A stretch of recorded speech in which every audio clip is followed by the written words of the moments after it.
Mukhang binabalik-balikan talaga yung monay mo dito, ah. Hanggang dinadayo niyo pa po talaga kami dito, no? Eh, Mona. Iba talaga yung monay mo.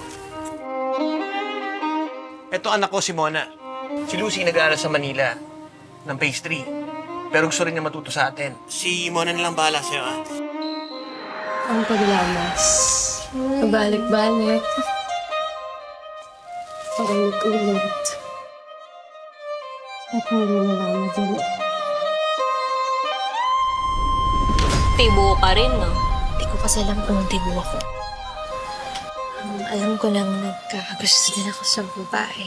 Tagal na sinabi sa akin ni Charisse na gusto mo ako.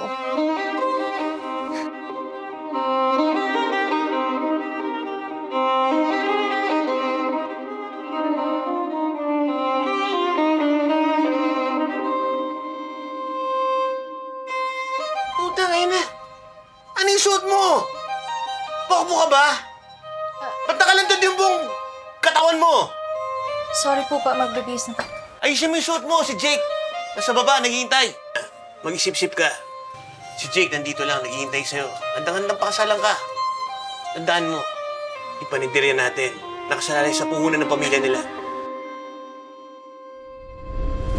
Ganda, no?